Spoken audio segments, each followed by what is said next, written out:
The storm hit Vesper Station without warning, turning the transparent sky bridges into tunnels of shrieking wind and blinding white. Snow hammered against the reinforced glass in waves, and the metal framework groaned under the pressure. Temperature sensors along the walkway flashed red warnings that no one could see through the blizzard. The heating strips embedded in the floor struggled against the cold, seeping through every seal and joint. Marcus Thorne pulled his thermal hood tighter as he stepped onto the western bridge for his evening inspection. His boots found traction on the textured panels, each step deliberate and measured. After 12 years as a combat medic in the outer territories, he had learned to move carefully in dangerous conditions. Now he inspected bridges for structural faults and safety violations, work that most people found dull, but he found purposeful. He had seen too many preventable deaths in his military service to take any safety protocol lightly.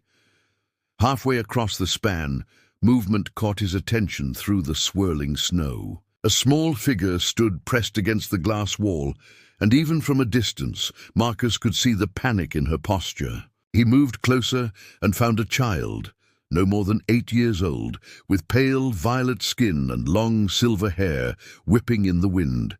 She wore a thin dress that offered no protection against the cold, and tears streamed down her face as she looked up at him with desperate eyes. She reached for his coat with trembling hands, and her words came out in gasping sobs between shivers. "My mother is dying from the cold. Please help her. She needs you right now." Marcus felt his training kick in before conscious thought could catch up. His eyes moved past the child to the figure collapsed against the railing a few meters away. A woman lay motionless in the snow, her skin showing the mottled blue and purple discoloration of severe hypothermia. She wore only a thin undergarment, soaked through and clinging to her body. Marcus dropped to his knees beside her, ignoring the ice biting through his pants. He pressed 2 fingers against her neck and found a pulse, weak and irregular but present. Her breathing came in shallow, sporadic gasps. He had perhaps 10 minutes before her core temperature dropped beyond recovery. Around them, other pedestrians hurried past with averted eyes, unwilling to break the unwritten rules about cross-species contact. A station attendant stood nearby, wringing his hands, but making no move to help. The child gripped Marcus's sleeve. "She gave me her coat and told me to keep moving to stay warm. She said she would be fine, but she is not fine." Marcus looked into the girl's terrified eyes and made his decision in an instant. He stripped off his heavy thermal parka and wrapped it around the woman's body, then lifted her carefully in his arms. She felt impossibly light, her body limp except for occasional tremors. "Stay close to me and do not let go," he told the child as he started moving toward the elevator access. She pressed against his leg, one small hand clutching his belt as they pushed through the storm. The wind tried to knock them sideways, but Marcus planted each step firmly, using his body to shield them both. The woman's head lolled against his chest, and he could feel how cold her skin was, even through his shirt. The elevator doors opened, and warm air rushed out to meet them. Marcus stepped inside, and the doors sealed behind them, cutting off the howl of the wind. He adjusted his grip on the woman and checked her pulse again, still there but growing weaker. The child looked up at him with wide eyes, full of desperate hope. "My name is Nira," she whispered. "Please do not let my mother die." Marcus met her gaze with steady certainty. "I am not going to let that happen." The elevator descended smoothly toward the residential levels, while condensation formed on their frozen clothes. He kept his breathing calm and controlled, falling back on years of emergency medical training. He had pulled people back from worse conditions than this, though never while breaking a dozen social taboos in the process. Right now, none of that mattered. The only thing that mattered was the weakening pulse under his fingers and the frightened child at his side. Walls of warmth and worry Marcus's apartment door recognized his identification chip and slid open. The interior was small but efficiently organized. A single room with a fold-out bed, a compact kitchen unit, and a wall-mounted heater already glowing with steady warmth. He had never brought anyone here before, preferring solitude after years of living in crowded military barracks. Now his private space suddenly held 3 people, and the weight of a life hanging in the balance. He laid the woman carefully on his bed and immediately began the warming process. His emergency supply kit came down from its shelf, contents organized from years of habit. Heat pads activated with a sharp crack, and he positioned them carefully along her core, not directly on skin, but wrapped in thin towels. He filled his basin with lukewarm water and used soft cloths to clean the ice from her skin, working methodically from her extremities toward her center. Nira hovered nearby, shifting from foot to foot. "What are you doing? Why are you touching her like that?" Marcus kept his movements steady and professional. "I'm removing the wet cold and replacing it with gradual warmth. Too fast will shock her system, too slow, and she will not recover." He reached for a thermal blanket and tucked it around the woman's body, preserving her dignity while maximizing heat retention. The girl watched him work with intense focus, as if memorizing every action. After a long silence, she asked quietly, "Are you a healer?" Marcus shook his head slightly. "I was a medic in the territorial forces. Now I inspect bridges for safety failures. But the training does not leave you." He checked the woman's pulse again and allowed himself a small measure of relief. The rhythm was strengthening, becoming more regular. He turned his attention to Nira and guided her to sit at his small table. Her lips had a faint blue tinge, and her hands trembled, though whether from cold or fear he could not tell. He poured hot water mixed with honey into a cup and placed it in front of her. "Drink this slowly, it will help warm you from inside." She wrapped both hands around the cup and took a careful sip, then another. Behind them, the woman stirred. Her eyelids fluttered, and a soft moan escaped her lips. Marcus moved to her side immediately and watched as consciousness slowly returned. Her eyes opened halfway, unfocused and confused, darting around the unfamiliar room. When her gaze landed on Marcus, leaning over her, fear flashed across her face. She pulled the blanket up to her chin with shaking hands. "Where am I? Who are you?" Her voice came out as barely more than a raspy whisper. Marcus kept his expression calm and his tone gentle. "You are in my apartment on the residential level. You collapsed on the sky bridge from hypothermia. You are safe now." The woman's eyes widened, and she looked down at herself, at the unfamiliar thermal clothing and blanket. Comprehension dawned slowly, followed by something that looked like shame. "You touched me, carried me here." The words held accusation mixed with disbelief. Marcus nodded once. "Yes, you were dying. I did what was necessary to keep you alive." Nira jumped up from her chair and rushed to her mother's side. "Mama, he saved you. Nobody else would help." They all just watched. The girl's voice cracked with emotion. The woman reached out with a trembling hand and stroked her daughter's hair, but her eyes remained fixed on Marcus. "In our culture, this is..." She paused, searching for words. "This creates obligation, shame. We do not accept such intervention lightly." Marcus met her gaze without flinching. "In my experience, being alive to feel shame is better than being dead. You can be angry with me later. Right now you need to focus on recovery." She looked away, unable to maintain eye contact. Her fingers gripped the edge of the blanket. "My name is Selene. This is my daughter Nira. Thank you for what you did, even if I do not fully understand why you did it." Marcus pulled a chair closer and sat down, keeping his posture relaxed and non-threatening. "I did it because you needed help, and I was capable of providing it. Nothing more complicated than that."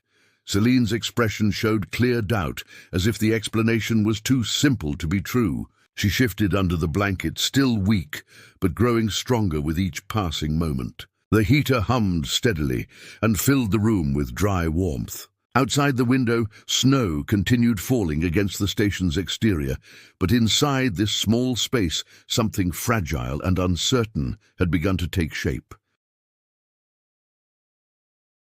3 days passed before Selene could stand without her legs threatening to give out beneath her. Marcus insisted she stay until fully recovered, and though she protested weakly about imposing, she lacked the strength to actually leave. Nira adapted quickly to the small apartment. her initial fear transforming into curious energy. She explored every corner, asked endless questions, and filled the quiet space with chatter that Marcus found surprisingly pleasant after years of solitude.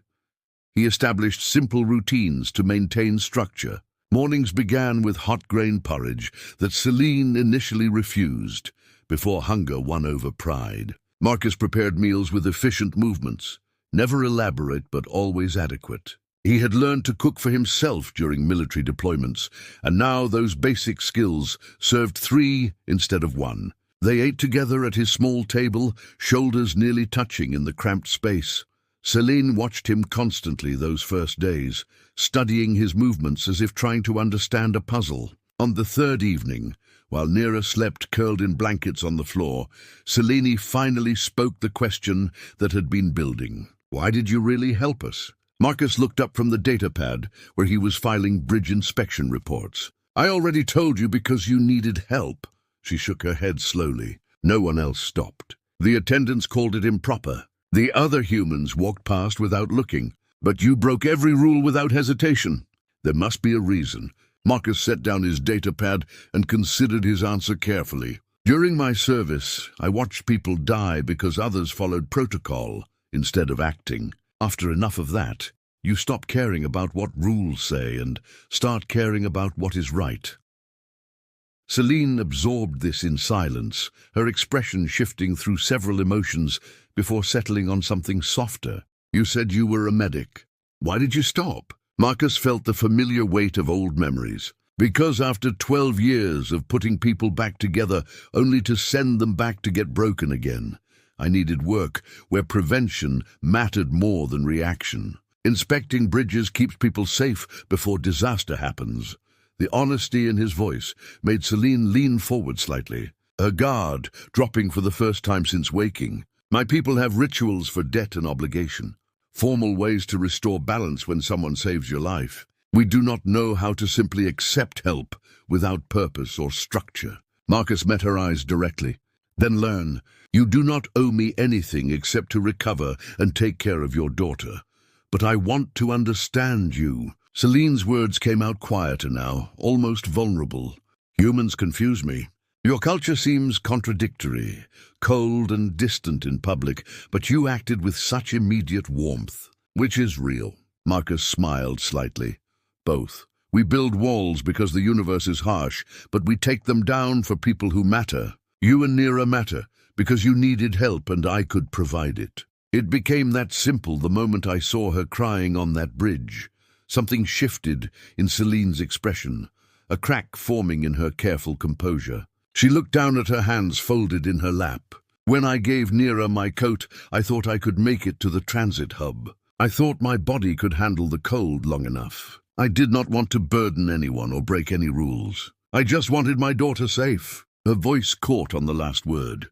Marcus leaned back in his chair, voice gentle but firm. "You made the choice any parent would make. You protected your child. That takes strength, not shame." Celine's shoulders trembled, and she pressed one hand over her mouth, fighting emotion. Marcus gave her space and time, understanding that sometimes people needed to feel things fully before they could move forward. When she finally looked up again, her eyes were wet, but clear. "Nera talks about you constantly. She thinks you are like the heroes in her story files." Marcus glanced at the sleeping child and felt unexpected warmth in his chest. "She is braver than she knows.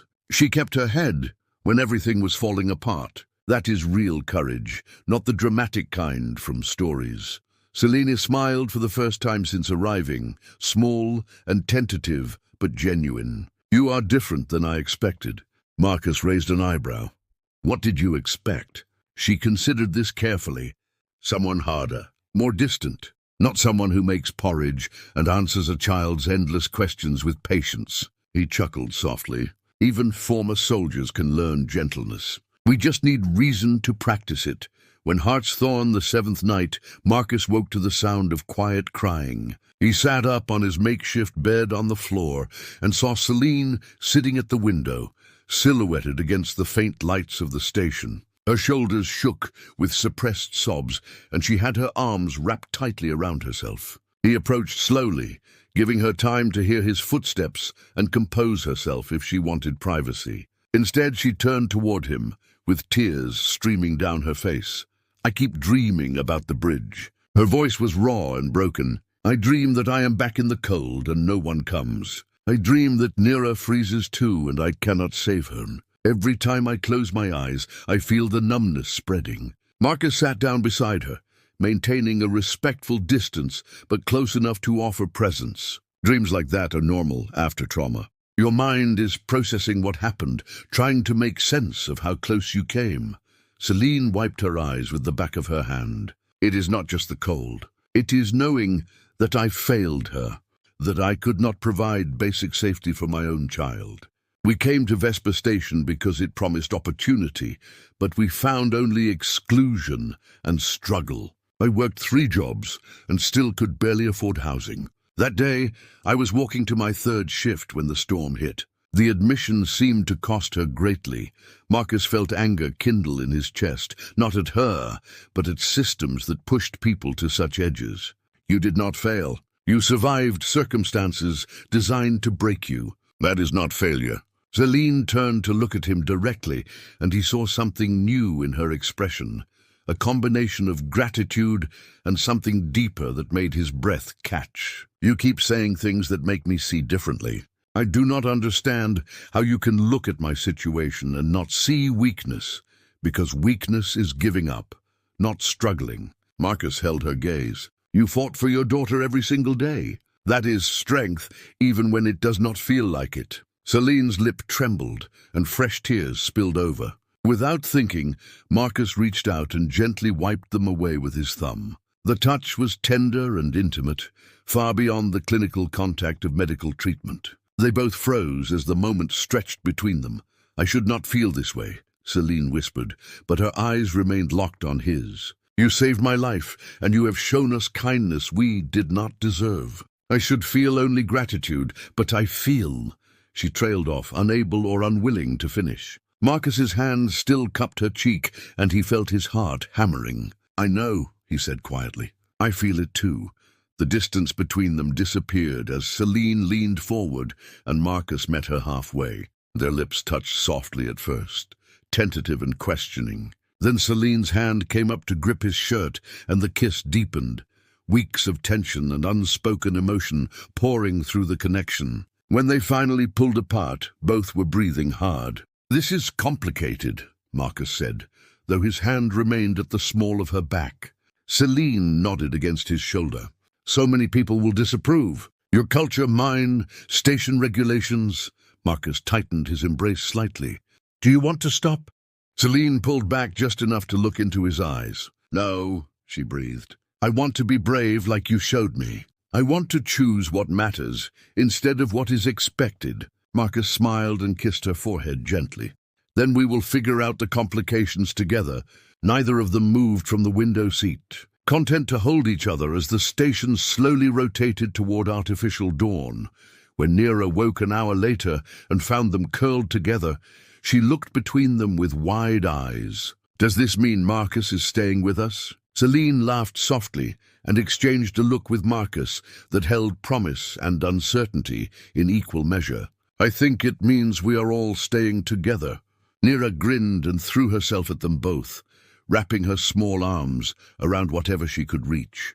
"Good," she declared. "I like our family like this." Word spread quickly through Vesper Station's residential sectors. Marcus and Celine made no effort to hide their relationship, and that openness proved both liberating and challenging. Neighbors whispered when they passed. Some averted their eyes with obvious disapproval, while others offered tentative smiles. The cultural barrier between humans and Celine's people had stood for generations, built on misunderstanding and fear of difference. Challenging it openly brought consequences neither had fully anticipated. The first official notice arrived 6 days after that night at the window. Station Housing Administration sent a formal inquiry regarding the residential arrangement at Marcus's apartment. Regulations stated clear occupancy limits, and Marcus's unit was registered for single habitation. Further, there were questions about proper documentation for extended stay guests and concerns about cultural integration protocols. The language was bureaucratic, but the message was clear. What they were doing was causing discomfort for those who preferred maintaining social boundaries. Marcus read the notice twice before setting it down on the table. Celine stood nearby with her arms crossed, her expression carefully neutral. "I can find other housing," she said quietly. "I should not have stayed so long." Marcus looked at her sharply. "Is that what you want?" She hesitated, caught between practical concern and emotional truth. "I want Nira safe, and I want—" She stopped, started again. "I do not want to cause you problems." He stood and moved to face her directly. "You are not a problem. They are the problem if they cannot handle people caring about each other. We will respond to this officially and properly, but we are not changing what we have here." Celine's eyes shone with unshed tears. "You would really fight station administration for us." Marcus took her hands gently. "I would fight a lot more than administration for you both."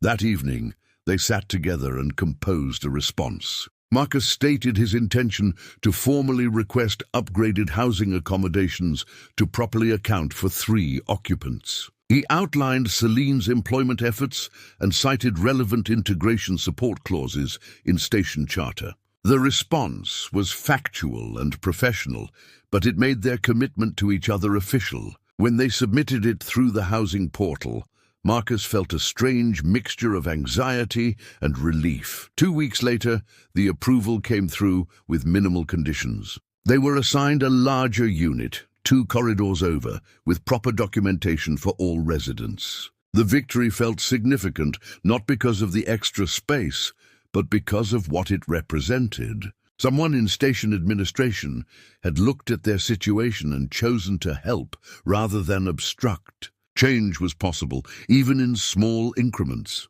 Moving day arrived with unexpected assistance. Several of Marcus's colleagues from the Bridge Safety Division showed up with transport carts and strong backs. They worked efficiently and asked few questions, though Marcus caught several curious glances at Celine and Nira. One older inspector named Helena pulled him aside as they loaded the last boxes. "Word is you have been making waves." Marcus shrugged. "Just living my life." Helena smiled slightly. "Sometimes that is enough." The new apartment had 2 proper bedrooms and a living area that felt spacious after the cramped studio. Nira immediately claimed the smaller bedroom and began arranging her few possessions with careful attention. Celine stood in the main room, turning slowly to take it all in. "This is really ours." Marcus set down the box he was carrying and wrapped his arms around her from behind. "Yes, it is really ours." That night, after Nira fell asleep in her new room, Marcus and Celine sat together on the balcony overlooking the station's interior gardens. Lights glittered across multiple levels and created artificial constellations against the curved ceiling far above. Celine leaned against Marcus's shoulder and he held her close. "Do you ever regret stopping that day on the bridge?" He considered the question seriously. "Every choice has costs, but no, I do not regret it. Meeting you both is the best thing that happened to me." Celine turned in his embrace and kissed him softly. "My people have a saying," she murmured against his lips. "The heart that survives winter knows the true value of spring." Marcus smiled and deepened the kiss. "Then we have earned our spring together." Below them the station hummed with life, thousands of beings from dozens of worlds trying to coexist. Change came slowly and not without resistance, but moments like this proved that connection could bridge any divide. In the quiet of their new home, surrounded by the warmth they had built together, Marcus and Celine began writing the next chapter of their unexpected family, one choice at a time.